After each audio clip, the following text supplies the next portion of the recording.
আজকের এই বিশাল কর্মী সম্মেলনের সম্মানিত সভাপতি, সম্মানিত বিশেষ অতিথি,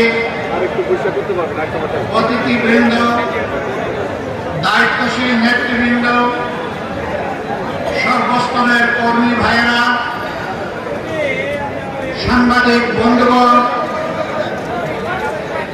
আমি মহান আল্লাহ সুবহানাহু ওয়া তাআলার শুকরিয়া আদায় করছি। পরিবর্তিত বাংলাদেশে আল্লাহ রাব্বুল আলামিন মুক্ত পরিবেশে আজ আপনাদের সামনে আমাকে হাজির হওয়ার তৌফিক দান করেছেন। দরুদ ও সালাম পেশ করছি মানবতার মুক্তির দূত, সর্বকালের সর্বশ্রেষ্ঠ মহামানব আখিরি নবী মুহাম্মদুর রাসূলুল্লাহ সাল্লাল্লাহু আলাইহি ওয়াসাল্লামের উপর।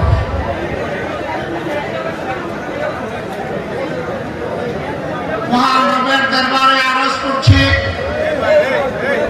রাসূল করিম সাল্লাল্লাহু আলাইহি ওয়াসাল্লামের হাত ধরে যারা মৃত্যুকে আলিঙ্গন করেছিলেন, যারা তাদের জীবন পাল্টিয়ে বিশ্বকে পাল্টিয়ে দিয়েছিলেন, সেই সাহাবায়ে কেরাম রিদওয়ানুল্লাহি তাআলা আলাইহিমকে আল্লাহ তাআলা যেন সর্বোচ্চ মর্যাদা দান করেন। সম্মানিত সহকর্মীবৃন্দ, আজ থেকে 2.5 মাস আগেও এদেশের কোন রাজনৈতিক সংগঠন, কোন দ্বীনি সামাজিক সংগঠন কল্পনা করতে পারেনি মুক্ত পরিবেশে, মুক্ত আবহে এই ধরনের একটি জমায়েত, একটি সুশৃঙ্খল সমাবেশ তারা করতে পারবে। আল্লাহ রাব্বুল আলামিন তার একান্ত মেহেরবানিতে জুলুমের জাতাকলে পৃষ্ঠ এদেশের 18 কোটি মানুষকে 5 আগস্ট 2024 জালিমদের হাত থেকে আল্লাহ মুক্তি দান করেছেন। আমার সম্মানিত ভাইয়েরা, ব্রাহ্মণবাড়িয়ার মানুষ বরাবরই ন্যায় এবং সত্যের পক্ষে তাদের অবস্থানকে জানান দিয়েছেন, অন্যায় এবং অসত্যের বিরুদ্ধে রুখে দাঁড়িয়েছেন। আমি গভীর শ্রদ্ধার সাথে স্মরণ করতে চাই যারা 96-2001 সালে ফ্যাসিস্ট আওয়ামী লীগ যখন ক্ষমতায় ছিল, তখন অন্যায়ের বিরুদ্ধে প্রতিবাদ করার অপরাধে এই ব্রাহ্মণবাড়িয়ায় আমার জানা মতো 8 জন মর্দে মুজাহিদকে তারা খুন করেছিল। তখনকার প্রেক্ষাপটে আমার ব্রাহ্মণবাড়ি আসার সুযোগ হয়েছিল। আহত নিহত পরিবারের কাছে সামান্য যাওয়ার সুযোগ হয়েছিল। আমি মহান মালিকের দরবারে দোয়া করি, আল্লাহ নিহতদের সকলকে শহীদ হিসাবে কবুল করুন। আরেকবার অন্যায়ের প্রতিবাদ করতে গিয়ে 2022 সালে এই ব্রাহ্মণবাড়িয়ার জনগণ বিক্ষোভে ফেটে পড়েছিল এবং এখানেও 18 জন মানুষ তারা জীবন দিয়েছিলেন। আমি তাদের সকলের রুহের মাগফিরাত কামনা করছি এবং আল্লাহর দরবারে শাহাদাত কবুল করার জন্য আরজ করছি। আমিন। প্রিয় সহকর্মীবৃন্দ, আল্লাহ তাআলার এক বিশেষ মেহেরবানি বাংলাদেশের জনগণের জন্য বাংলাদেশ জামাত ইসলামী সমাজের প্রত্যেকটি স্তরে, প্রতিটি জায়গায় প্রিয় সংগঠনের কর্মীরা মানুষের কানে কানে গিয়ে কথাই বলার চেষ্টা করছেন। যিনি শুধু মানুষের স্রষ্টা নন, যিনি সমস্ত মাখলুকের স্রষ্টা। আসুন আমরা তার খাঁটি গোলাম বনে যাই। আসুন আমরা শুধু তাকেই ভয় করি,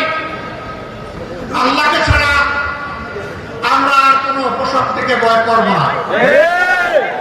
আসুন আল্লাহ দেওয়া বিবেক অনুযায়ী রব্বুল আলামিন আমাদেরকে সর্বশ্রেষ্ঠ যে কামিল নিজামে হায়াত, পরিপূর্ণ জীবন বিধান কালামুল্লাহ আল কোরআনের মাধ্যমে দান করেছেন, তার মধ্যে জীবনের মুক্তি এবং শান্তি খুঁজি।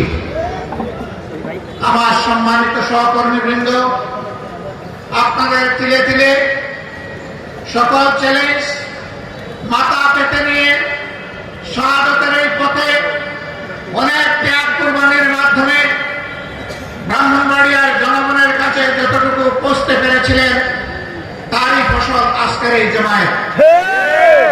এটি আমাদের কোনো কৃতিত্ব নয়, যিনি আমাদেরকে এই তৌফিক দান করেছেন পুরোটা কৃতিত্ব সেই রব্বুল আলামিনের। আমরা বরঞ্চ লজ্জিত যে আমাদের সামর্থ্যের পুরাটা দিয়েই আমরা মহান এই কাজকে আঞ্জাম দিতে পারিনি। আমাদের যে সমস্ত ত্রুটি হয়েছে, ঘাটতি হয়েছে, ভুল হয়েছে, মহান রবের দরবারে তার জন্য বিগলিত চিত্তে আমরা ক্ষমা চাই।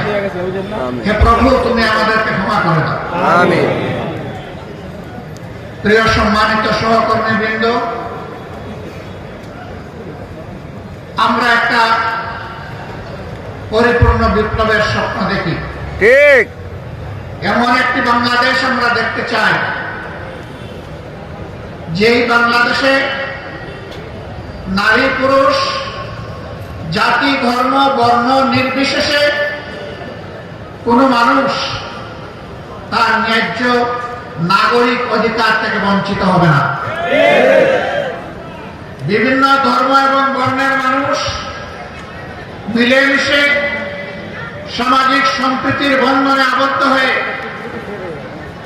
অহিংসামূলক একটি সমাজ গড়ে তুলবে। আমরা সেই সমাজের স্বপ্ন দেখি। আমরা স্বপ্ন দেখি প্রতিটি আদম সন্তান তার মায়ের পেট থেকে জন্ম নেওয়ার পরে এই শিশু তার রাষ্ট্রের কাছ থেকে তার সকল অধিকার পাবে। তার বাঁচার অধিকার, তার চিকিৎসার অধিকার, তার শিক্ষার অধিকার, তার প্রত্যেকটি মৌলিক অধিকার রাষ্ট্র তাকে দিতে বাধ্য থাকবে। একজন শিশু থেকে কিশোর, তারপরে যুবক, যুবতী যখন পড়ালেখা করে কলেজ বিশ্ববিদ্যালয় মাদ্রাসার পাঠ চুকিয়ে যখন বের হবে, তখন বেকারত্বের অভিশাপ তাকে গ্রাস করবে না। এমন একটি শিক্ষা আমরা আমাদের সন্তানদের হাতে তুলে দিতে চাই, যে শিক্ষা একই সাথে আমাদের সন্তানদেরকে নৈতিক বোধ সম্পন্ন শ্রেষ্ঠ প্রজন্ম হিসেবে গড়ে তুলবে, তার পাশাপাশি তাদের হাতগুলোকে কর্মীর হাতে পরিণত করবে। শিক্ষা বেকার তৈরির সার্টিফিকেট বিতরণ করবে না। এই সার্টিফিকেট হবে কাজের সার্টিফিকেট, কর্মীর সার্টিফিকেট।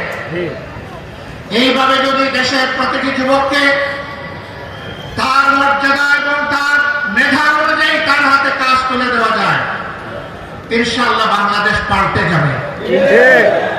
বেকারত্বের অভিশাপে কোন যুবক যুবতীকে আর আত্মহত্যা করতে হবে না।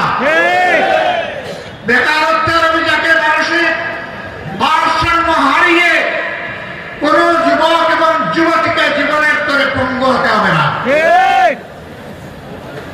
আমার সম্মানিত প্রিয় সহকর্মীবৃন্দ, আমরা এমন একটি সমাজ গড়তে চাই, যেই সমাজের আদালত প্রাঙ্গণে একজন বিচার প্রার্থীকে বিভিন্ন ধরনের হয়রানির শিকার হতে হবে না।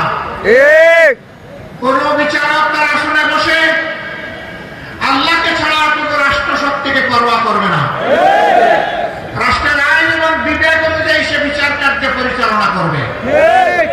আমরা শুনতে চাই না বিচারকের আসনে বসে বিচারকরা ঘুষ খায়।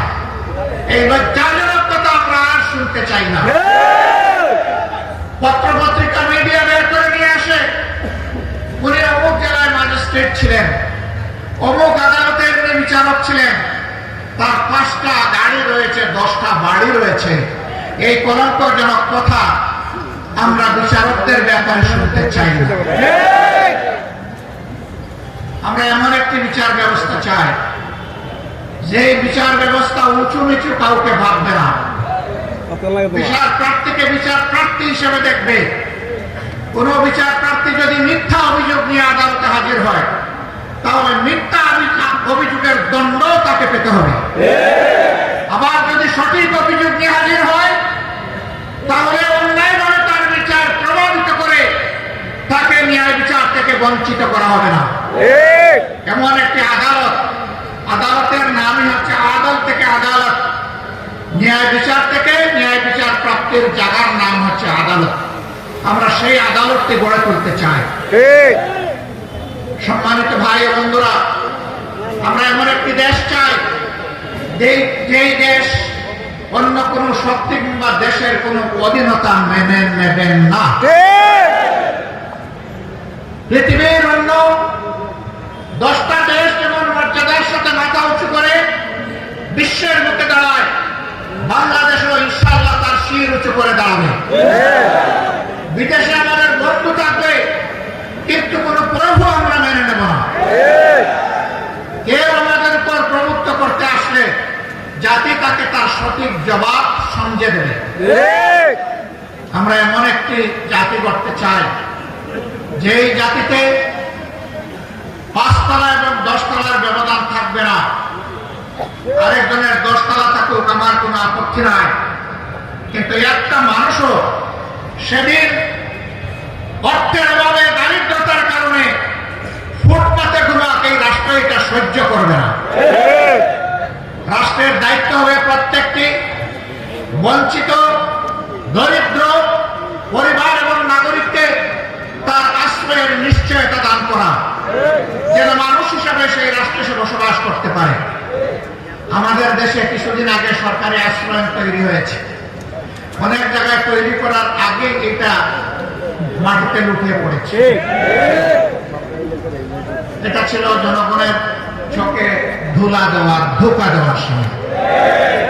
সস্তা জনপ্রিয়তার ফাঁক দিয়ে নিজেদের কপাল কিসমত করার সময় যারা এই রাজনীতি করেন তারা বলতেন আমরা আমাদের কর্মীদেরকে এই সমস্ত কাজ দিয়ে মূল্যায়ন করি।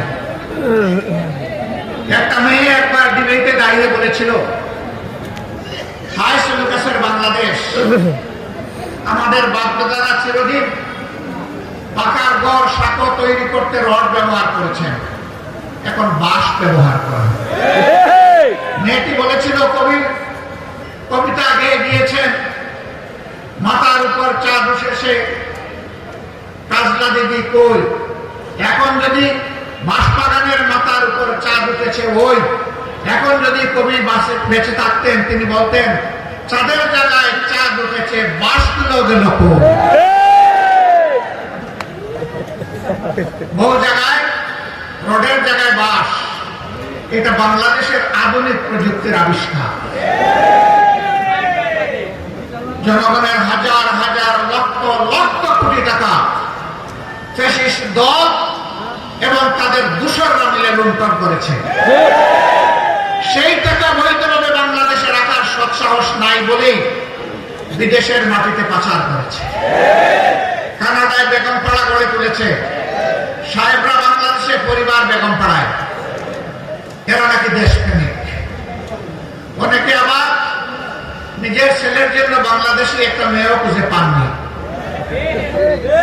নিজের মেয়ের জন্য বাংলাদেশে একটা ছেলে তাদের পছন্দ হয়নি, তারা এদেশে চেতনার দোহাই দিতে, ওই চেতনা বাংলাদেশের মানুষ পছন্দ করেনি। 15.5 বছর জাতির উপর দিয়ে তারা তাণ্ডব চালিয়েছে। জাতির এমন একটি মানুষ নেই, তারা কয়েকজন ছাড়া, যারা নির্যাতিত নিষ্পেষিত হয়নি। রাস্তার আমার একজন ভিক্ষুক ভাই, তার উপরেও নির্যাতন করা হয়েছে। একবার আমি ঢাকার রাজপথ দিয়ে যাচ্ছি, বনানীতে গাড়ি এক জায়গায় থামানোর জন্য বললাম, আমার ড্রাইভার সাহেব থামালেন, গাড়ির দরজা খুলে আমি নামলাম। কয়েকজন ভিক্ষুক পাশাপাশি বসে আছে। একজনকে গিয়ে কানে কানে জিজ্ঞেস করলাম, সারাদিনে মানুষের সহযোগিতা কেমন পান? বললো আলহামদুলিল্লাহ 1800 থেকে 2000 পর্যন্ত পায়। আমি বললাম আলহামদুলিল্লাহ, তাই তো অনেক ভালো। বলে স্যার থাকে না। আমি থাকে না কেন? বলে যে এখানে বসার আগে স্যার এক এক জায়গায় এক একটা খাজনা ঠিক করা আছে, ওইটা আগে সকালবেলা পরিশোধ করে তারপরে বসতে। আমি জিজ্ঞেস করলাম যে এখানে কি তফসিলদার আসে? কই না স্যার। তাহলে খাজনা কারে দেন? কই স্যার ক্যাডারদেরকে খাজনা দিতে হবে। কেমন দেন? কই স্যার গড়ে 200-400 তো দিতেই হয়। আমি বললাম তারপরেও তো কিছু থাকে, তাই যে তো সংসার মোটামুটি চলার কথা। কই স্যার চলে না। কেন? বলে যে সংসারে 5-7 সদস্য আছে, যখন সারাদিন ভিক্ষা করে 10-20 টাকা মানুষের কাছ থেকে নিয়ে আমি যখন বাজারে সওদা করতে যাই, তখন তো স্যার 30 টাকা কেজি দরের পেঁয়াজ আমাকে 300 টাকায় কিনতে হবে। এই 300 টাকা কারা করেছিল? দুষ্ট সিন্ডিকেট করেছিল। এই দুষ্ট সিন্ডিকেট কারা ছিল? বাণিজ্য মন্ত্রী থেকে শুরু করে সমস্ত চেলা চামুন্ডরা ছিল সরকারের। তারাই এই সিন্ডিকেট গড়ে তুলেছিল। দুর্ভাগ্যজনক ভাবে আমাদের সন্তানরা বলছে 5ই আগস্ট আমরা স্বাধীন হয়েছি, এটা আমাদের সৌভাগ্যের ব্যাপার। কিন্তু দুর্ভাগ্যের বিষয় হচ্ছে এখনো সেই সিন্ডিকেট ভাঙা সম্ভব হয়নি। বরঞ্চ সেই সিন্ডিকেট এখনো জাতির ঘাড়ে বসে আছে। এই সিন্ডিকেট ভেঙে তছনছ করে দিতে হবে, নইলে বাংলাদেশের মানুষ এদের হাতে আরো বেশি নির্যাতিত হবে। আমার সম্মানিত ভাইরা, আপনারা জানেন আমাদের প্রিয় দলটি অনেক মজলুম দল। আমাদের নেতৃবৃন্দকে হত্যা করা হয়েছে, আমাদের সহকর্মীদেরকে হত্যা করা হয়েছে। আল্লাহ তাদের সবাইকে শহীদ হিসেবে কবুল করুন। আলিম উলামাকে হত্যা করা হয়েছে শাপলা চত্বরে সারা বাংলাদেশে। দফায় দফায় সমস্ত আলিম উলামা ইসলামী দলের নেতৃবৃন্দকে জেলে নেওয়া হয়েছে। অন্যান্য দেশপ্রেমিক দলের নেতৃবৃন্দকে জেলে নেওয়া হয়েছে, খুন করা হয়েছে, গুম করা হয়েছে। সবচেয়ে বড় নির্যাতিত দলের নাম বাংলাদেশ জামাত ইসলাম। একটা সবাই স্বীকার করতে বাধ্য। কিন্তু আল্লাহ, মহান আল্লাহর রহমতে এই পরিবর্তন যখন হলো, সাথে সাথে আমরা আমাদের সহকর্মী সুধী শুভাকাঙ্ক্ষী সমর্থক সবাইকে আমরা আহ্বান জানালাম, অনুরোধ করলাম, সবাই ধৈর্য ধরুন, শান্ত থাকুন, শান্তি শৃঙ্খলা ফিরিয়ে আনার জন্য অবদান রাখুন। আলহামদুলিল্লাহ, সারা বাংলাদেশে কোথাও আমাদের বিরুদ্ধে কোনো অভিযোগ নেই। বিপ্লব, গণঅভ্যুত্থান, পরিবর্তনের পরে এই ব্রাহ্মণবাড়িয়া সহ কোথাও আমাদের একজন কর্মী সমর্থক কারো কাছে গিয়ে অন্যায়ভাবে চাঁদা দাবি করেছে, কোথাও রাস্তা ফুটপাত দখল করেছে না, কোথাও ব্যবসায়ীদেরকে অতিষ্ঠ করে তুলেছে না। আল্লাহর মেহেরবানি এটা কেউ দাবি করতে পারবে না। আমি মহান আল্লাহর শুকরিয়া আদায় করি এবং প্রিয় সহকর্মীদেরকে আমি ধন্যবাদ জানাই। এটাই দেশপ্রেমিকের লক্ষ্য। আমরা বলেছিলাম দল হিসেবে আমাদের উপর অনেক জুলুম করা হয়েছে, আমাদের নেতৃবৃন্দের উপর মিথ্যা অপবাদ দিয়ে বিচারের নামে চরম জুলুম করা হয়েছে, প্রশাসনের বিচার দিয়ে তাদেরকে খুন করা হয়েছে, কাউকে ফাঁসির কাস্তে ঝুলানো হয়েছে, আর কাউকে জেলের ভিতরে রেখে দুকে দুকে মৃত্যুর দিকে ঠেলে দেওয়া হয়েছে। আমাদের অনেক সহকর্মীকে এইভাবে খুন করা হয়েছে। আপনাদের থেকে বেশি দূরে নয়, লক্ষ্মীপুর জেলা, সেখানে আমাদের একজন প্রিয় সহকর্মী জেলা নায়েবে আমির ডাক্তার ফয়েজ আহমদ, রেবের খুনি তারেক সাইদ, তার নেতৃত্বে গভীর রাতে তাকে ঘর থেকে তুলে নিয়ে ছাদের উপর গিয়েছিল, রাফেলের বার দিয়ে পিটিয়েছিল, মাথা ফাটিয়েছিল, তারপরে ধাক্কা দিয়ে জীবন্ত মানুষটাকে নিচে ফেলে দিয়েছিল। 4তলার ছাদ থেকে তিনি পড়েছেন, মোবাইল ছিটিয়ে কয়েক গজ দূরে চলে গেছে, রক্তে আঙ্গিনা ভেসে গেছে। এ বেদনায় দৃশ্য তার পরিবারের সদস্যদেরকে দেখতে হয়েছে। এরকম আরো অনেক বিভৎস খুনের ঘটনা আমাদের ক্ষেত্রে ঘটানো হয়েছে। এই ফ্যাসিস্ট সরকারের অন্যতম আবিষ্কার ছিল আয়নাঘর। থেকে খুব কম সৌভাগ্যবান মানুষ তাদের আপনজনের বুকে ফিরে এসেছেন। বেশিরভাগের কোনো খবরই পাওয়া যাচ্ছে না। তার মানে তাদেরকে শেষ করে দেওয়া হচ্ছে। তারা বেঁচে থাকলে এতদিনে ফিরে আসতেন। কোথায় তাদেরকে দাফন করা হলো পরিবারকে তাও জানতে দেওয়া হলো না। অনেক দুঃখ বেদনা আমাদের অন্তরে আছে। আমাদের দলের সমস্ত বাংলাদেশে কেন্দ্রীয় অফিস থেকে শুরু করে সমস্ত কার্যালয় সিলগালা করে রাখা হয়েছে। আমরা একটা মুহূর্তের জন্য ঢুকতে পারি না। অন্যায়ভাবে আমাদের নিবন্ধন বাতিল করা হয়েছে, প্রতীক কেড়ে নেওয়া হয়েছে। শেষ পর্যন্ত দিশাহারা সরকার গণ আন্দোলনের মুখে স্টান্টবাজি করার জন্য, জনগণকে ধোঁকা দেওয়ার জন্য, আন্দোলনের ইস্যু ডাইভার্ট করার জন্য বেদিশা হয়ে 1 আগস্ট আমাদেরকে নিষিদ্ধ ঘোষণা করেছে। অন্য কোন দলের উপর এই সমস্ত যন্ত্রণা চাপিয়ে দেওয়া হয়নি। এই দিক থেকে জামাত একক অদ্বিতীয় মজলুম। আমরা বলেছিলাম এত জুলুমের প্রতিশোধ জামাত ইসলামী নেবে না। আমরা আইন নিজের হাতে তুলে নেব না। কিন্তু আমাদের প্রিয় সহকর্মী এবং দেশপ্রেমিক নাগরিক আলিম উলামা যাদেরকে হত্যা করা হয়েছে, এই হত্যাকারীদের আমরা বিচার চাই। রাসূল করিম সাল্লাল্লাহু আলাইহি ওয়াসাল্লাম দ্বীনের বিরোধিতা যারা মক্কায় করেছিল তাদের সবাইকে ক্ষমা করে দিয়েছিলেন মক্কা বিজয়ের দিনে। কিন্তু যারা মানুষ হত্যা করেছিল তাদেরকে আল্লাহ রাসূল ক্ষমা করে দেন নাই। 10 জনের নাম উল্লেখ করে বলেছিলেন হত্যাকাণ্ডের বিচারের রায় হচ্ছে একমাত্র মৃত্যুদণ্ড। অতএব এদেরকে যেখানে পাওয়া যাবে সেখানে এদেরকে হত্যা করতে হবে। যারা হত্যাকারী তাদেরকে তাদের শাস্তি পেতেই হবে।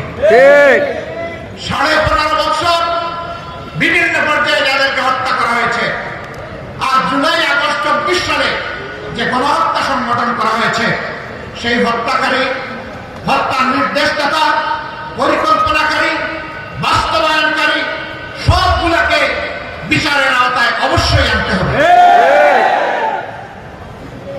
সম্মানিত ভাইরা, আমরা হিংসার রাজনীতি করব না। আমরা যদি হিংসার রাজনীতি করতাম তাহলে মিস্টার ওবায়দুল কাদের বলেছিলেন আওয়ামী লীগ যদি ক্ষমতার থেকে চলে যায় 2 দিনের ভিতরে বাংলাদেশে আওয়ামী লীগের 5 লক্ষ নেতা কর্মীকে খুন করা হবে।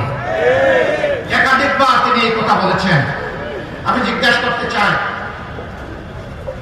5 আগস্ট গণ অভ্যুত্থানের পরে এই দেশে কি 5 লক্ষ মানুষকে খুন করা হয়েছে?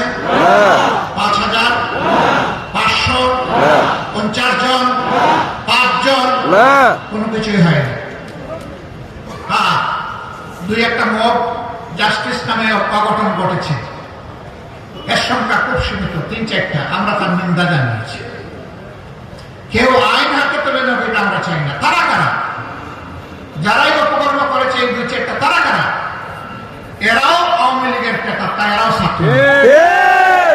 ঢাকা বিশ্ববিদ্যালয়ে মানসিক ভারসাম্যহীন একটা ছেলেকে চুর অভিযোগ দিয়ে তাকে পিটিয়ে আগে পেট করে ভাত খাওয়াইল, তারপরে পিটে তাকে হত্যা করল এবং হাসতে হাসতে হত্যা করল। খোঁজ নিয়ে দেখা গেল 6 জনের 5 জনই ছাত্রলীগ, যারা খুনের নেশা থেকে এখনো বের হয়ে আসতে পারেনি। সাবধান, বাংলাদেশের জনগণকে সাবধান থাকতে হবে। এই বিপ্লবে যারা পরাজিত হয়েছে, পতিত স্বৈরাচার, এই বিপ্লবে তাদের অন্তরে যা বড় সৃষ্টি হয়েছে, এর মাঝে মাঝে তারা কিছু অঘটন ঘটাতে চাচ্ছে। আপনারা দেখেছেন আনসার কাণ্ড ঘটিয়েছে, আপনারা দেখেছেন বয়স কাণ্ড ঘটিয়েছে, আপনারা দেখেছেন বিচারিক কু করতে চেয়েছে। আল্লাহর মেহেরবানি, বাংলাদেশের জনগণ আল্লাহ তাআলার সাহায্যের উপর ভর করে সবকিছু ব্যর্থ করে দিয়েছে। এখন তারা ইসলামী চাদর গায়ে দিয়ে নতুন রূপে আবির্ভূত হচ্ছে। ঢাকার বিভিন্ন জায়গায় হাতে নাতে ওরা ধরা পড়েছে। ছাত্র যুবলীগের নেতারা বিশেষ একটি ধর্মীয় সংগঠনের নামে আমাদের কোমলমতি সন্তানদেরকে উস্কে দিয়ে রাস্তায় অশান্তি সৃষ্টি করতে চাচ্ছে। বিশেষ ধরনের পতাকা এরা হাতে বহন করে বাংলাদেশকে দুনিয়ার সামনে একটি জঙ্গি উচ্ছৃঙ্খল চরমপন্থী দেশ হিসেবে দেখার জন্য, বেইজ্জত করার জন্য তাদের এই ষড়যন্ত্র। ইনশাআল্লাহ এই জাতি সম্মিলিতভাবে এই ষড়যন্ত্র ব্যর্থ করে দেবে। এদের ব্যাপারে আমাদেরকে সাবধান থাকতে হবে। ওই বিশেষ কায়দার পতাকা নিয়ে কখনো কোথাও আমাদের সামনে যেন কেউ দাঁড়াতে না পারে। ও পতাকা নিয়ে তার ইচ্ছা যেখানে সেখানে যাক, পারলে আমাজন জঙ্গলে যাক, পারলে গিয়ে সমুদ্রের বুকে সাঁতার কাটুক, কিন্তু শান্তিপূর্ণ এই বাংলাদেশের অশান্তি কাউকে করতে দেওয়া হবে না। আমাদেরকে সোচ্চার পাহারাদারের ভূমিকা পালন করতে হবে। এই সরকার এসেছে 2.5 মাস হয়নি ক্ষমতায়, তাদের কাছে জাতির অনেক প্রত্যাশা। জাতি চায় যারা চিহ্নিত স্বৈরাচারের দূষণ তারা যেন রাষ্ট্রের কোন স্তরে কোথাও না থাকে। এরা যদি থাকে তাহলে এই রাষ্ট্রকে, এই সরকারকে, এই দেশকে তারা ব্যর্থ করে দেবে, এই বিপ্লবকে তারা ব্যর্থ করে দেবে। জনগণের স্বপ্নের মৃত্যু হবে, আমরা জনগণের স্বপ্নের মৃত্যু হতে দিতে পারি না। এই জন্য সরকারের কাছে আমাদের সাফ বার্তা যে এরা চিহ্নিত, এদেরকে খুঁজে বের করার দরকার নাই।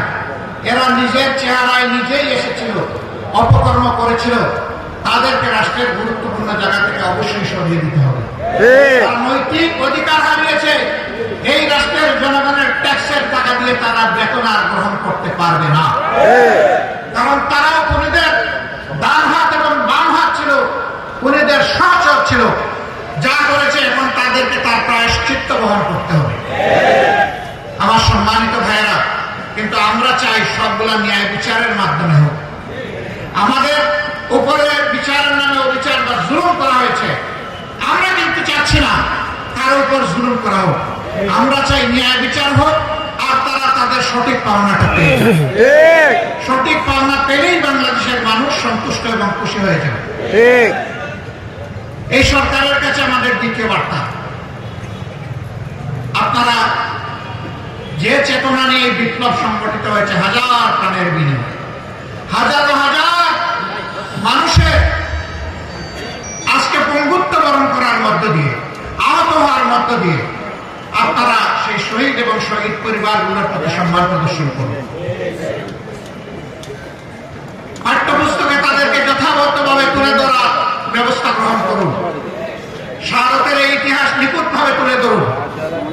নতুন বাংলাদেশ যাদের ত্যাগে আজকে বাংলাদেশের মানুষ পেয়েছে, যাদের কারণে আজকে বাংলাদেশের জনগণ আপনাদেরকে এই দেশ শাসনের সুযোগ করে দিয়েছে, তাদের প্রতি শ্রদ্ধা প্রদর্শন করুন। প্রত্যেকটি শহীদ পরিবার থেকে কমপক্ষে একজনকে সরকারি চাকরিতে নিয়োগ দিন। প্রত্যেকটি আহত যুবক যুবতীকে তাদের যোগ্যতা অনুযায়ী সরকারি চাকরিতে নিয়োগ দিতে হবে। এরা এই সমস্ত নিয়োগ পাওয়ার জন্য ত্যাগ স্বীকার করেনি, কিন্তু রাষ্ট্রের পবিত্র কর্তব্য রয়েছে তাদেরকে সম্মান দেখানো। এরা দেশের জন্য লড়াই করেছে, এরা যদি সরকারি চাকরিতে যায় দেশের জন্য এরা জান প্রাণ দিয়ে কাজ করবে, এরা দেশপ্রেম বুকে নিয়ে কাজ করবে। এরা দুঃখবাজ হবে না, এরা দুষ্কর হবে না, এরা মানুষের উপর জুলুম করবে না, কারণ এরা রাস্তায় দাঁড়িয়ে স্লোগান দিয়েছে, উই ওয়ান্ট জাস্টিস। আমরা বৈষম্য চাই না, আমরা ন্যায় বিচার চাই। আমরা আমাদের এই সন্তানদেরকে রাজ্য পরিচালনায় দেখতে চাই। প্রিয় দেশবাসী, যারা গত 15 বছরে 15.5 বছরে শহীদ হয়েছেন, পিলখানার 57 জন কমিটির দেশপ্রেমিক চৌকস সেনা অফিসার থেকে শুরু করে 5 আগস্ট পর্যন্ত যাদেরকে খুন করা হয়েছে, তারা ইমান নিয়ে দুনিয়া থেকে বিদায় নিয়েছেন। মহাপ্রভুর দরবারে দোয়া করে আল্লাহ তাআলা তাদেরকে মর্যাদা সম্পন্ন শহীদ হিসেবে কবুল করুন এবং তাদের প্রতি এই জাতিকে ঋণ পরিশোধ করার তৌফিক দান করুন। আজীবন তাদের প্রতি আমাদেরকে কৃতজ্ঞ থাকার তৌফিক দান করুন। সম্মানিত ভাইয়েরা, যারা আহত হয়েছেন, আল্লাহ তাআলা তাদেরকে সুস্থতার নিয়ামত দান করুন, এই দোয়া করুন। এখন তারা তো অপকর্ম করে গেল, বাংলাদেশ জামাত ইসলামী কি করবে? আমরাও কি তাদের রাস্তায় হাঁটবো? আমরা কি তাদের রাস্তায় হাঁটবো? অবশ্যই না। আমরা কোন রাস্তায় হাঁটবো? আমরা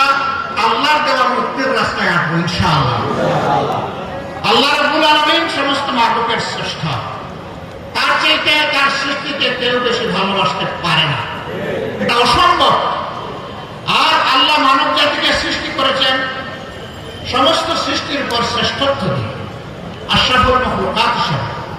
সেই আল্লাহ ভালো করে জানেন এই মানব জাতিকে শুধু মানব জাতির শৃঙ্খলা বিধানের জন্য আল্লাহ পয়দা করেননি, বরঞ্চ সমস্ত সৃষ্টির শৃঙ্খলা বিধানের জন্য আল্লাহ পয়দা করেছেন। সেই সৃষ্টির শৃঙ্খলার স্বার্থে, সৌন্দর্যের স্বার্থে, ন্যায় বিচারের স্বার্থে আল্লাহর বিধান আর কোরআন।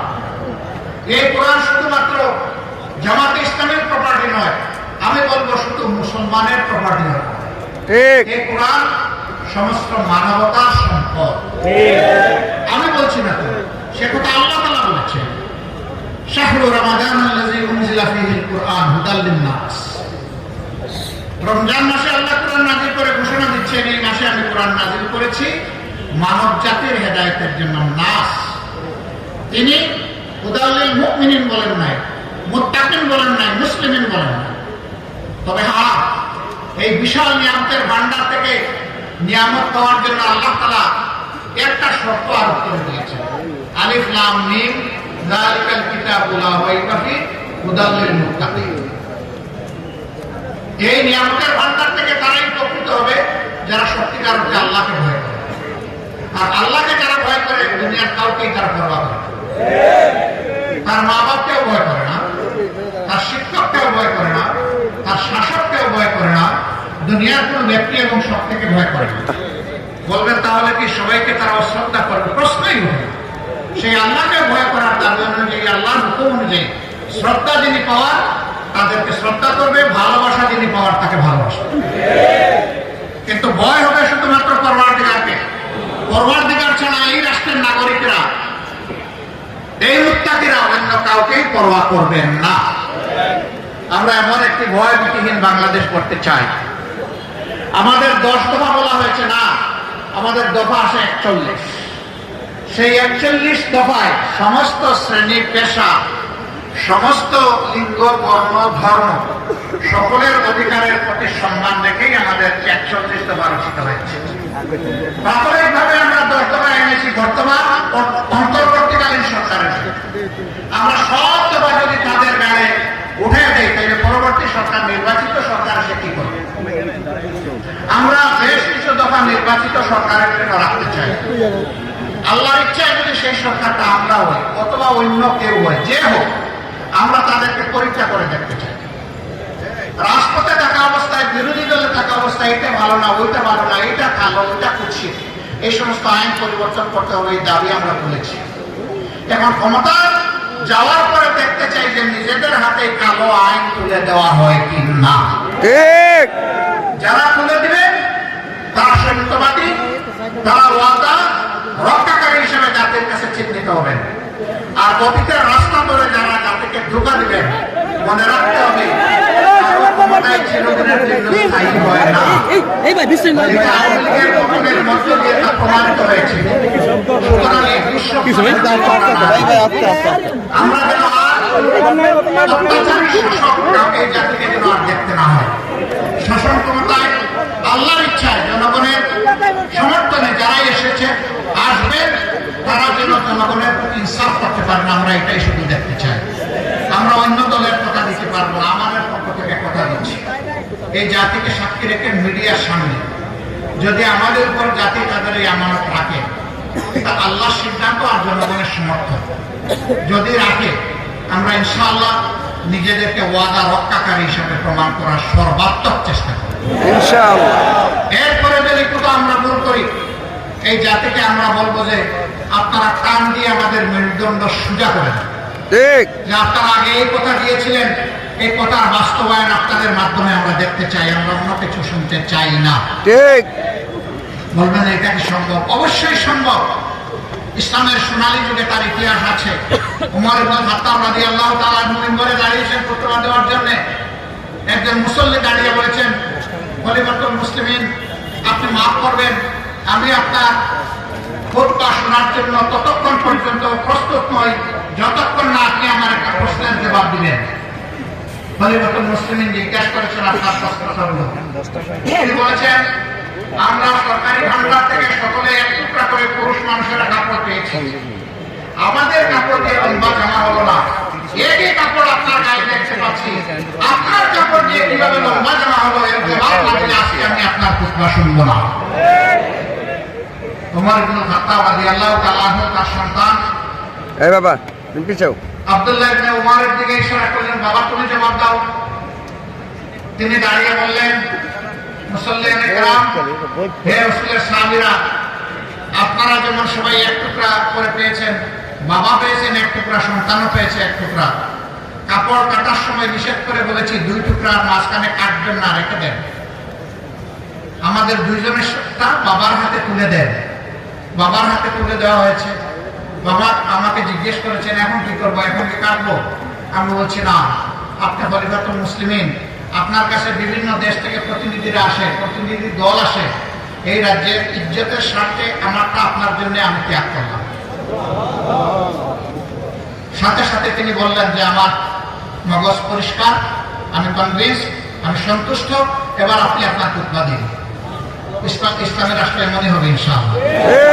সেই রাষ্ট্রটাই আমরা চাচ্ছি। যিনি ক্ষমতায় যাবেন তিনি জনগণের মালিক হবেন না, তিনি হবেন জনগণের সেবক। তার কাজ সেবার কথা বলে, সেবাকে ইবাদত, রাজনীতিকে সেবা, সেবাকে ইবাদত বলেই তিনি আমার ভোট নিয়েছেন। অতএব আমি তাকে মালিক হিসাবে দেখতে চাই না। মালিক একমাত্র একজন, তিনি হচ্ছেন আল্লাহ সুবহানাহু ওয়া তাআলা। আল্লাহ ছাড়া কাউকে আমরা মালিক মানব না। সেবক মানতে রাজি আছি, মালিক মানতে রাজি নয়। সেই দেশটি আমরা করতে চাই ইনশাআল্লাহ। সমাজের সর্বস্তরের মানুষের সহযোগিতা আমাদের প্রয়োজন। এই সহযোগিতার আহ্বান নিয়ে, দাওয়াত দিয়ে কর্মী বাহিনীকে আমরা সমাজের প্রত্যেকটি ঘরে জনে জনে পৌঁছে যাওয়ার জন্য আহ্বান জানাচ্ছি ইনশাআল্লাহ। এমন একটি ঘর, এমন একটি ব্যক্তি বাদ করবে না যাদের কাছে ইনসাফ ভিত্তিক আল্লাহর দেওয়া সমাজ ব্যবস্থা কায়েমের আওয়াজ তাদের কানে পৌঁছে যাবে না। আমরা কি এটা পারবো ইনশাআল্লাহ? ইনশাআল্লাহ তো দুর্বল হলো, আমরা পারবো ইনশাআল্লাহ। ঠিক আছে, তাহলে ইনশাআল্লাহ সাক্ষী কে হলেন? আল্লাহ। শব্দটা ইনশাআল্লাহ, কে সাক্ষী? আল্লাহ। আল্লাহ সাক্ষী। সেই আল্লাহ সাক্ষী আমাদেরকে বারাকা দিয়ে আমাদের এই ওয়াদা পূরণের তৌফিক দান করুন। আপনাদের সকলকে অনেক অনেক ধন্যবাদ।